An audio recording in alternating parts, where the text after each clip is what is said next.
lifestyle, the man, the voice, the fragrance. And if you know who I run with, you know this frosty bearded gentleman right here. It is none other than the one, the only Navy Montel. Navy Montel. Montel, how you doing today, man? I'm good, brother. What is going on? How you been, man? I'm good. I'm good. I'm good. Just con season's been here and there, and there's still a couple places I'm still trying to get to before the year's out. But it's Goodness, been fun, man. man. I appreciate the invite. I know you know when you call, I come, and it's Appreciate it. never an issue. I don't get to see you, but in cons, and you always y'all. This is one of the most well dressed people I've ever met at a convention. I swear to God, this man is his own cosplay. Okay. I do my best. Now, Montel, like we've talked a lot over the years, and I want to really pick your brain to learn more about how you got to where you are. You're very transparent with your disclosure on things online. hmm But let me back up a little bit. One of the ways I feel like we conversated before the political convos. hmm Um, but I think we really started to talk around that time because I think what Blair Speaks started around then, and I was really starting Sartorial Geek around then. So I think it's when we really started to really network together. But what prompted you to start the Political and Convos? Well, if anyone who knows me knows that I'm a lifelong blurred. I've been one since I was a kid, and not really knowing what representation was back then, but my love for comics and everything involved in the geek sphere was genuine. It was organic. And just being around the people that love the same things, it was always hard to find someone who liked the same things that looked like me, who wasn't part of the mainstream. And as I got older, I started seeing people trying to get into it, but they kept getting rebuffed and pushed back and ostracized. And I said, no, if I could find something to do about it, I would. The convos came along because I saw someone on IG doing an interview, and it felt one-sided. It was more here, bombard with questions. You answer the questions, thank you for the content, and you're out. I said, where was the humanity? And it Right. was a melanated creator talking to a melanated creator. And I said, what's missing? There's no connection. There's no relation to what that person is doing. I said, you know what? I want to try something. So instead of an interview segment, which you see all over the place, welcome to the blah, blah, blah show. I'm blah, blah. Let's have a conversation. Let's find creators who love what they love, but let's find out about them and turn it into a discussion where you're not being talked at, you're being talked with, you're being conversed with. So now it feels more like a genuine discussion that people can get into. And just how many times have you've heard conversations that you weren't a part of, but you listened to them and you got into them. You Right. really related to the subject matter. And you're like, wow, I'm not the only one. So that was what the impetus was for the Blur the Corn Convos, especially as someone who does partake of social media, but not like a lot of people. I'm not fanatical about it. I can put down my phone, walk away. It doesn't affect my life, which is the other thing I think people like about what I do with the combos. And I'm blessed that people still enjoy coming and checking them out because I want it to be genuine. I don't want it to be just a platform that allows me to look for clout. I don't care about clout. I don't want it. You can have it. If I have some, I'll give you most of it. As long as I'm doing my thing and I'm making people feel welcome and included and appreciated and seen, I'm doing what I need to do and I'm happy with it. Right. Right. I appreciate that. And even a lot of how I do things is very much the same way because the best interview is all about the story of the Exactly. guest and who you're talking to, not just question this, question that. Yeah, questions are used to lead into something else, but also interviews are very much you listen, you're reactionary, you formulate more questions from what they're hmm said to dive deeper into who they are and what they're about. And again, it's about making sure people are seen. I totally get that. And there's a comfort factor that's missing most of the time. I've seen these interviews on TV for years. You know, you see it through Entertainment Tonight and newscasts and news stories and things like that. And I sat there and I thought, wow, this feels so fake. This feels it doesn't even feel like I'm listening to someone tell me about their life. It's more like I'm just watching them get bombarded with questions. Right. And someone even asked me the other time when I started the conversation, says, what sets you apart? I said, let them feel comfortable in their skin. I want them to Right. be themselves in front of this camera because they're already taken enough on being in front of this. So Right. let's remove the stigma of the camera. Let's bring in the stools. Let's sit down. Let's laugh. Let's joke. Let's relate. Let's talk. Let's have discussions on things, and everything else is out of the picture. Right. Make it feel special. You know what? I'm sick of you. This is why I don't like Apple because they're always interfering in my conversations out of nowhere. I'm sorry. What did you say? Nothing to you. Ugh. Look, if it's not uh Alex or G Oh. person, or in my case, I still have my Connect hooked up. So the X Bone over here who want to start listening when I wanted to, Wow. something's There's a always little too listening to much you. connected going on But there. Sound I like I Black Mirror in understand. your house, sir. Oh no, no, no, I don't have all that. I'm just saying just the G one and the X one. I don't got the A one. But to your point, I think you make a very good one as far as making people comfortable, and you make a very good reference as far as watching television and watching interviews on television. And Hmm. many times, a lot of those interviews, somebody has an agenda. Somebody's trying to Yes. hawk something, somebody's trying to paint somebody a different way. I'm not sure you're in the wrestling, so you're probably familiar with Chris Van Fleet. And I love the way Yes. he does his interviews and the sort of stories he has. Like he's someone who, if I'm looking at like that landscape of what I would want to do, he's it because he's passionate about it, but he's also about telling stories and getting people to tell stories and to have them feel comfortable, especially in some of the locales where he's interviewed people. Definitely about being comfortable. But I think that's what a lot of where we are now, we're getting away from that. Yes, people are selling themselves or selling something, but those interviews with an agenda are turning a lot of people off. And I think that's where, Hmm. you know, these interviews like the Blurticore and Carnival's Blurticore Speaks podcast, even when I'm doing over here, really is striking a chord with a lot more people than probably would have in the past because there's too much fake. Yes. Oh my gosh. It is there's so much plastic out here. It's manufactured. It's created for a purpose, which is why Angie and I created the Blurred Corn Speaks podcast because I've heard podcasts, I've been listening to podcasts for years. And yeah, there are some that are good at what they do, but they're not as relatable. Who's talking? What are they talking about? Can I sit down and listen to them and feel like I am, again, part of the conversation? And what I didn't see a lot of or listen to a lot of are podcasts where there are two elder blurs who come from Right. two different paths, but they still can talk at the same table about different topics. They may not agree, but that's fine. We don't always have to like the same things. Angie is more of a Star Wars fanatic than I am. I am a Right. Star Wars fan, but I went to the movies in 77 and saw the first Star Wars. She gets deeper into the lore more than anyone that I know other than Kira, my fellow podcaster and friend Kira from Mhm. Blur's Eye View. But that's part of it. And this, again, the education. If you can learn from someone else from their journey, that makes you richer. And with Blurticorn combos, it's the same thing, except I'm not worried about me. The focus is not on me. I am nothing Right. more than a speaker. I'm a mouthpiece. Tell me about when your first blurred experience was. And then it even started with every question. The first question I start out with is where it lays right there. What's the latest? What's the anime you're watching right now? If they're not an anime fan, we can talk about, well, I thought about getting into it. Okay, so what? Back and forth, back and forth. Make it organic, make it Right. relatable, and people will listen to it.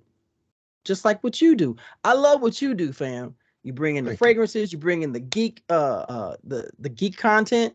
You make it all seamless. You make it organic. So when people listen to it, they're like, "Wow, I know what make me smell good."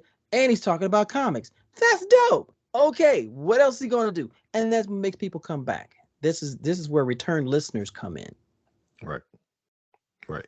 I'll say, one, and you brought this up before, and I think you brought this up in one of your live streams. I go back to the convo you did with Nurse J. Becky. One of my And favorite wh- people. I love her. oh, she's great. She's great. Having Love her. My met her favorite and talked to superhero. her myself. But this is the point I want to make. She has her. If you just see her on Instagram, on her, her play paid platforms, you may get the perception of her of being one way. Hmm. Um, especially depending on which head you're thinking with. uh, I knew you were going to hit it. I knew it. I knew you were going to hit but it. having conversations like that, you really got to see who she was as a person, to have a better understanding of who she was instead of what you see, or in some cases what some people thirst after. Hmm. um and while there's an image of persona, you see that she is a regular person. And I think that is where, in the internet age, especially the Instagram age, when we all saw this, TikTok wasn't really popping like that. So I want to put that in there. But in the Instagram age, a lot of what we saw was perception. And having a platform like that and having conversation like that really helped to dispel a lot of that perception and get to distill down to the reality of who people really are. And that's why I appreciate most about it. I was honored that she said yes. And yes, I saw her content. But what's funny, and this is where I realize I'm different than most people, because you and I are along the same path. You see Yeah. someone who presents themselves in a specific way, Right. but you and I come from I think of a generation where we look past all of the trappings. Let me see what's at the core of your being. Right. Let me see what you're all about. And that's when I approached her. I said, "Look, I want to talk to you about your blurred journey. Would you like to come on?" She accepted, came on. Beautiful woman. But that wasn't what I was concerned about. I don't care about that. Exactly. I don't Exactly. care about that. If you thirst after her, cool. Okay. That's your thing. That's But I understandable. but I knew her as I yeah, but Right. yeah, factual. But I knew her as an anime fan. And what a lot Right. of people don't know is that she was traveling as a nurse to certain spots. And we struck up our friendship just got bigger and bigger. And one time she was at a location and she was missing some things. I said, I'm gonna send you a care package. Sent her a care package. She appreciated it. She said, Right. "Thank you." I said, "No, would you have done the same for me?" She said, "Absolutely." I said, "That's all that matters. You're taken Exactly. care of. You take care of our people and you show them that we see you as human beings. Everything else extra, okay, that's there. But take it Exactly. away. What do you have left? The person." Right. Right. And that is, especially with a lot of the interviews I've had, that's really at the core of what I'm doing. And I've had many say that they really appreciate the interviews that I've done with a lot of the adult stars, because it's a lot of people interview them, just they talk about that and that's it. And I'm like, wow, that's the boring part. Thank you. Like that that, Thank like I you. literally. So literally, right? Just today, just got some other interview set up, talking with PR person, and I just asked the general question, like, hey, does anybody ever look at my content, or before they say yes or no? And she's just like, some do, some don't.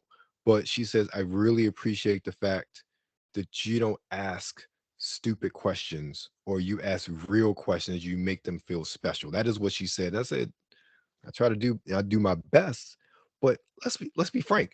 All that stuff is online. If that's what you want to know about them, then that's there for you to see, or go to their OF, or what Thank you. have you. Like, Thank you. who are they? Why are they doing this? What are their dreams and aspirations? That's with anybody, regardless of what field they're in. Like, that's what makes somebody tick. Hmm. That's what the interesting part is. Like, what gets you out of bed? What are you passionate about? What makes you, like, just geek out? Those are the fun things. Those are the things that people want to know about. If they should want to know about them, if they don't think about it. But that's what really makes the Yes. conversation and the people interesting. Not just, oh, like I saw what they did there, or this or that, or this or that, and like, well, like I saw like what you did in this scene. I'm like, that's the That's boring stuff. they That's they very boring. yeah, they deal with that all day every day. That's their craft, that's their Right, job. But they don't want to be seen as that all the time. And right, and I admire you for that, because whenever I see you do those interviews, the first thing I think of is these are the type of conversations that are needed, where you see the human element, where you see the heart, right. you see the human being, the person. Okay, they're a phenomenal performer. Okay, and Hmm. they've got this fan base, but they're not around the fan base all the time. They go home, they Right, put on their comfortable clothes, they grab the right, remote. What's your favorite show? What type of food do you eat when you do anything? Would you like to travel somewhere? What are your find out about that, so they feel like, oh my gosh, they see me. right. They see me, not see me, but they see me. And what you do is fantastic, bro. I've Thank said it. you. I will say this straight up. If you need a second man for these, I would love to sit down and just find out about them. That's established. But let's find out about, okay, do you like rainy days, or do you like what's your favorite season? What's the Right, one movie that you can watch over and over and over? What's your guilty pleasure as far as food? That stuff interests me more than anything else. So what you do, you talk about me, sir. You doing the damn thing, brother. oh, thank you. Besides, I can't resist the voice anyway. Funny. But even with that, it's I love talking to people who create. Mm, Regardless if it is in adult entertainment, not just talking with a lot of perfumers and like that's the process of creation is fascinating. mm-hmm. Someone who creates, it's like it comes out of nowhere sometimes and can just snowball into something so magnificent. It's just amazing, and learning how people got to where they are in their journey is just it's inspirational in many respects, in my opinion. I agree. I agree. Because when you take that opportunity, you take that time and that effort to present that platform, and they're not intimidated, they're not afraid, they can just lead with their whole heart. You would Right, be surprised what gems are going to come from them that they've probably been waiting to say forever. And that's the important thing. Everyone has something to say. Everyone has something to contribute. But how do you want to present it? In what direction? In what light? On what platform? right. In what way? Are we gonna make it comfortable, or is it gonna turn to interrogation in in a police station? Where were you on the night of January 16th? I was watching One Piece. Do you have a War Piece shirt on? Yeah, good. You're free to go. But okay, all right, okay, all right. I would have said Demon Slayer, but that's yours. Okay. Speaking of creation, so who convinced who to do the Blur Corn Speaks podcast? Did you convince Angie, or did she convince you? Or And was you it mutual? convinced me, Okay. because I talked about it and I wanted to do it, but I didn't want to do it by myself, because yeah, Right, I could talk all the time, but it becomes a challenge. But when you have a secondary voice, you have someone that can bounce off of, agree to disagree, you like, you don't like, what are you doing? What are you doing? And Angie to me was perfect. And when she said, well, we can do it, let's do it. I said, okay, let's do it. First episode, I'm not gonna lie, I was scared because I wasn't sure if we was even gonna take off. But here we are almost 4 years later, still doing the podcast. And people have listened to it, and they love what she and I do. And I'm grateful to her. Anytime I see anything Star Wars related, I will get it, because that's my way of telling her thank you from the bottom of my heart. And she loves you to death. So, you sit there, she's just like, Webster style, where's Webster style? Him in that voice. I'm like, oh my gosh, woman. Well, just okay, let the man breathe, okay? But she was actually, although I created Blurticorn, the podcast, I give full credit to her as far as getting it off the ground. Okay. So you're definitely extending yourself. You're also doing the wrestling podcast. Working over there with Blur's Eye View as well. How'd that come about? And do you have any time to sleep? Uh, Because I'm on to talk though. So I know, man, you be cranking them out. Don't even talk about say, oh, by the way. Um,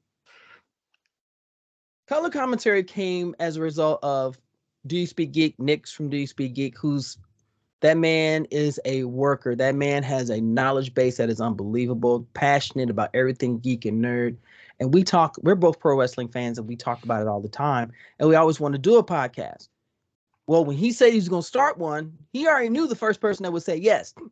So we started bringing others in with us, June's 88, Static Jones, goodness. And you got Lou and you got KD and you got Heel mhm, Jones. All of us come together and we're passionate about it.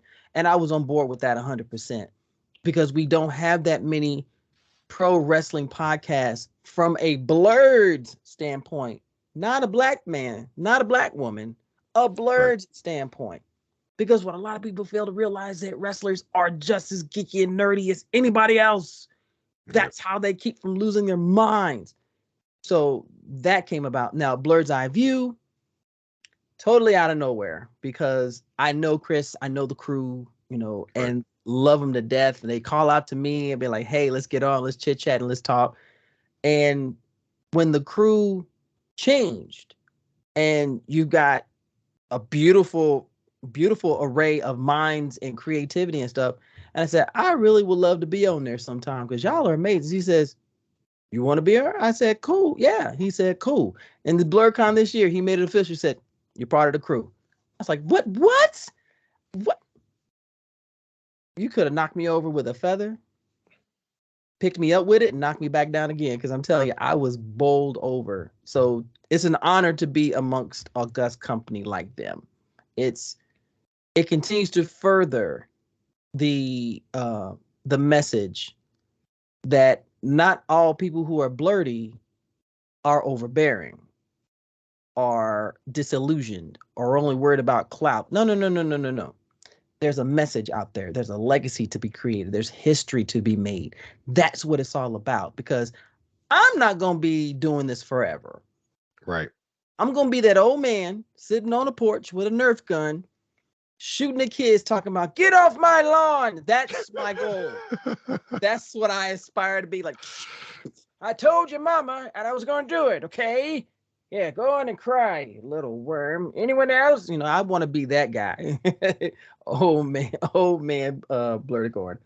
Um, but being brought on to those particular groups, a dream, absolute dream. And people are like, well, dreams should be big. What makes my dreams not so big? I have a mission and a purpose. I wanted to bring blurs from the dark into the light, and doing this by showing them that there are others who love everything just as much as they do. They're just as important as anybody, Right. celebrity or otherwise. So come on to the table. The table's big enough. We can all eat. We might even play Yu-Gi-Oh while we're eating. So, come on, bring it on. Yeah. I love that, and I'm happy for that because, as you know, I don't know what and I'll put everything in reference of the past 4 years, Mm-hmm. especially in the dark days of the pandemic. Oh A yeah. lot of people, a lot of people felt like they could gatekeep and to look down upon someone because of what they liked. And I know you that got you up in arms. It got a lot of us up in arms because who are you to gatekeep anything or tell anybody what they like? You're not a real anime fan if the only thing you like is DBZ. I remember that. I'm thinking DBZ is classic. I'm like, first of all the anime to pick, you pick Dragon Ball Z. I'm like, do you? And I'm thinking it wasn't me directly, but I thought, do you understand? I was watching sub copies of Dragon Ball Z in high school before it ever came to America. Come Like, on, man. who you do you know? Like, I imported like Big O when it was on adults. Like, I imported before it was on DVD. Same thing. Like, I'm sitting there thinking, how are you going to tell somebody they're not a real fan because it doesn't align with you? I'm like, look, you're a fan of anime, you're a fan of anime. I don't care if your anime is, I don't know, My Neighbor Totoro, and that's what you consider the epitome of anime, which is, Hayazaki, you can't go wrong with that. Mm-hmm. But I'm thinking something that's kind of out there that is maybe very family oriented in this case. Most people, you talk about anime, they want something a bit more edgy. Look, if your favorite anime is Round One Half, then you're an anime fan. Exactly. If your favorite anime Exactly. is Golden Boy, you're You're an an anime anime fan. fan. Exactly. I was like, I never, I didn't understand, and I love your term. I use it all the time, talking about basement versions. I love it. I love it. Absolutely love it, because I literally couldn't wrap my head. I'm like, you have so much time on your hands that you want to talk down to someone because what their fandom is like. y- Mm-mm. Sir, ma'am, your blur card needs to be revoked, because that's not what we do over here. Everybody in We don't this do over world, here. there are so many people in this world who want so badly to be an elitist. They want to be a purist. Here's a problem. It's it's unreasonable because all of us love different things. We love a cornucopia of things. There's a plethora of geek related and nerd related stuff out there. Yes. So when I go to conventions and I'm minding my own business and I hear the basement virgins call of, "Are you a real fan?" Oh, I will walk over there and I will stand there uninvited and listen. And I've had that happen before. It's like, "Is there anything I can help you with?" "Yeah, I was just curious. Why are you giving them a pop quiz?" "Well, they're in this cosplay. I don't think they're a real fan." "Are you a fan of soap and water?" Do you believe in Tide? Do you believe in game? Do you believe in um are those skid marks or did you have chocolate? I don't know. I don't want to know. Right. Just and I would put them on blast like, listen, it's not for you to decide if someone is a fan or not because everybody's journey is different, especially for black folk. Our journey is different. For the longest time, there were blurs that had to stay undercover because the society that we were in made it detrimental to even show that you love cartoons and comics and things like that. You know what I'm talking about, brother. Man, We yes. got called out for loving things like, oh, Captain America. Oh man, man, only sissies and just read that and blah blah blah. Okay, so what are you doing with your life? I lived in the library. I had a library across the street from my grandmother's house. My grandmother never knew had to Yeah, worry about where I was because right. that's where I was. I rented comics from the library all the time at Enoch Pratt up on North Avenue in Baltimore. All the time I rented it. Excuse me, I checked out library books or comic books. They had single issues, but this is something you brought up, and I talked with Rod Faulkner a couple weeks ago Mm-hmm. from the Eye on Sci-Fi podcast, and I think he's about a bit closer to your age. He talked about him and Oh, his she's friend back 21. in the Okay. '70s, and he said my mom and her friends, they never understood why we love comics, why we love sci-fi, but he said they always said at least they're not on drugs. Oh wow. And I'm Wow. like, I got that growing up. I got that. Well, I could be, and with my mom, it was never looked down upon, but it was still one of those comments was he could be doing so many other, like he, especially growing up in Baltimore where I live, like I could have gotten into so many other things, but the fact that I'm in there watching Star Trek or reading comic books, it's like that's the least I could be getting into. Thank you. Thank you. It's everyone's journey is going to be different. Right, And we've always had to deal with judgment all of our life. But a lot of people have had to take that passion and put it in the dark and hide it from others because they didn't want to be judged. I don't care if you judge me because what you say about me means nothing. What I say about me is all that matters. I'll walk around with my graphic tees and the goggles on my head. I've done it all right, so many times in public, it's not even funny. And people are like, yo, those are dope. There's nothing disparaging. It's all in right, how you carry yourself. right. But if you make it open and welcome and you show that you're going to defend your own, they'll come out. They won't be as scared because Exactly. that sense of security and community is needed. And the the the attention is in the wrong direction. The gatekeepers are starting to get a little too bold. The basement virgins are smelling even worse. It's ridiculous. And we've got a younger generation out here who are just as passionate about comics, movies, anime, everything. So we Right. need to put that message out there. Guess what? What you love, I'm here for it. Let's talk about it. Let's go to cons. Let's cosplay. What's going on? What's good? So there. Exactly. Yep.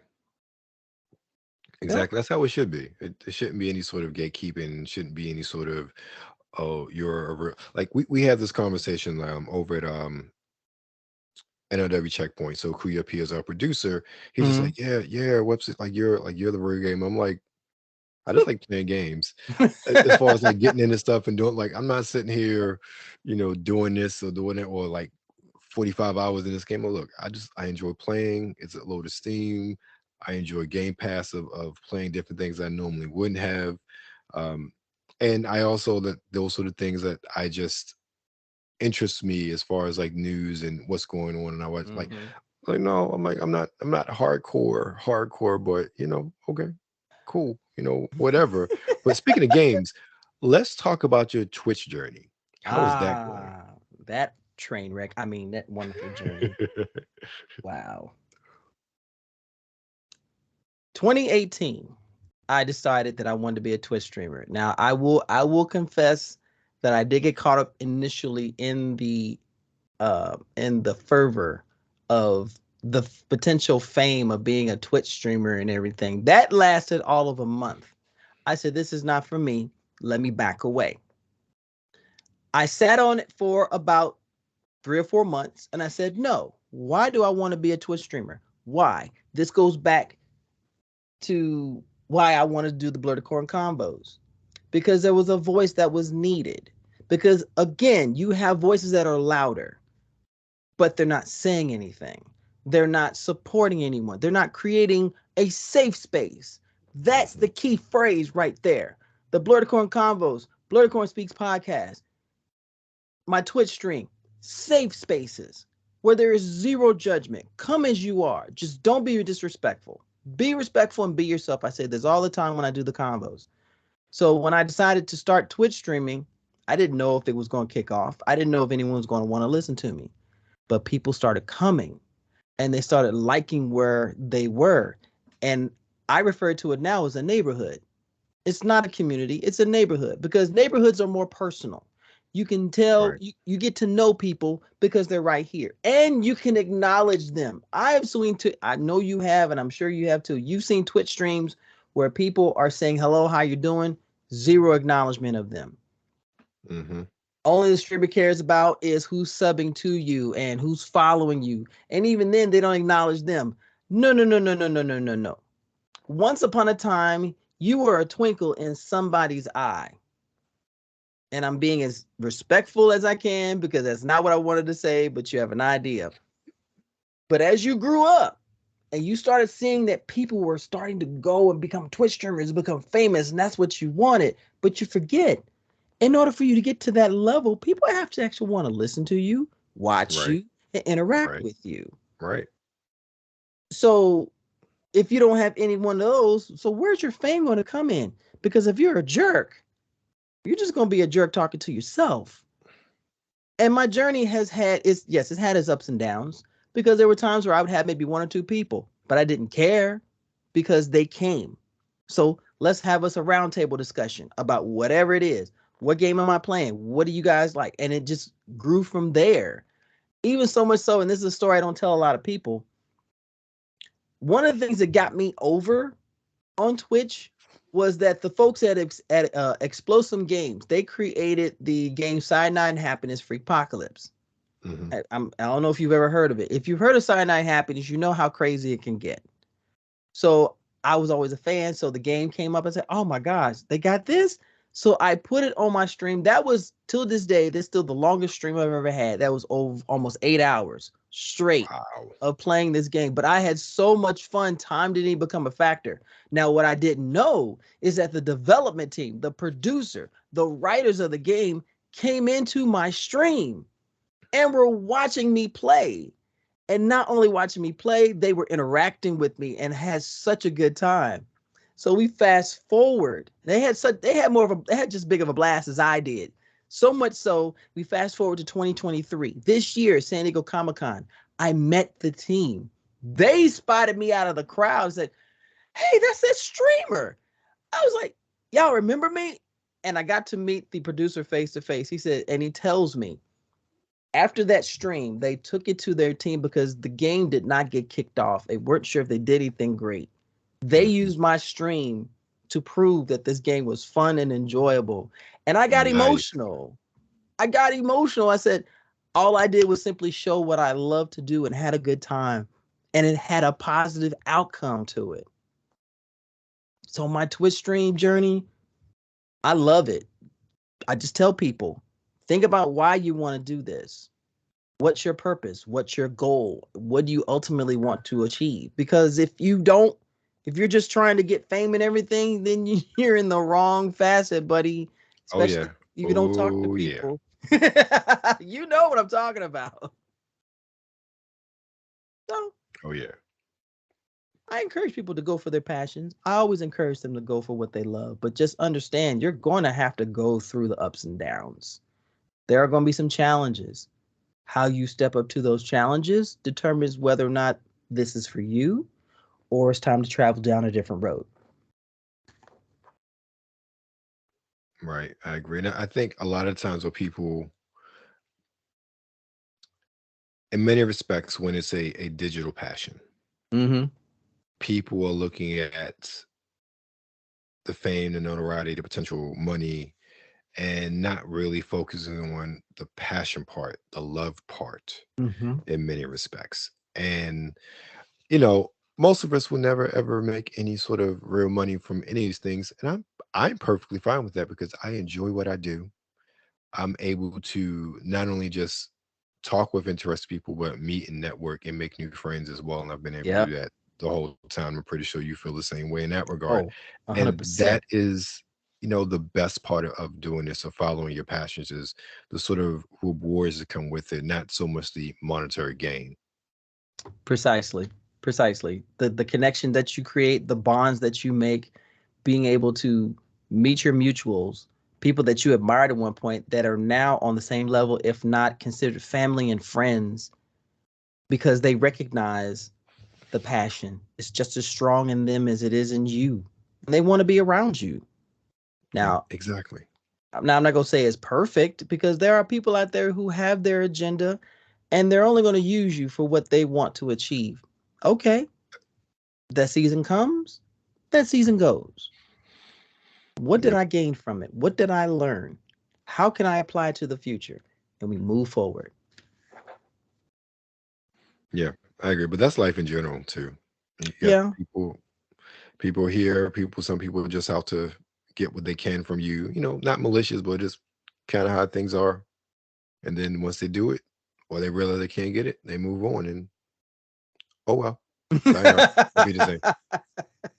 I could have put it better myself, brother. Could not have put it better myself. So Montel, I'm going to wrap this up because we could be here for a while. Let everybody know where they can find you. Oh my goodness. You can find me on Instagram and X. I can't stand that now. I can't stand that, bro. That's a totally different topic. You can find me under Navy Montel there. You can find me on YouTube, Twitter, YouTube, TikTok, and Twitch under Rogue Catnip. I am proud to be part of the Blurticorn Speaks podcast. Miss Angie and I, we do our thing. You can find us on all podcast platforms. Color Commentary Wrestling Podcast is coming back. Same thing. Blurred's Eye View, the crew that knows what to do, all along there as well. You can, and I'm on YouTube. I'm putting more stuff out on YouTube, and I'm just continuing my journey, just to try to be the best Blurticorn I can be, and encourage others to do the exact same thing. Thank you, Montel. I appreciate it. You know where you can find me, guys. Check me out, webstar.com, and we see you next time.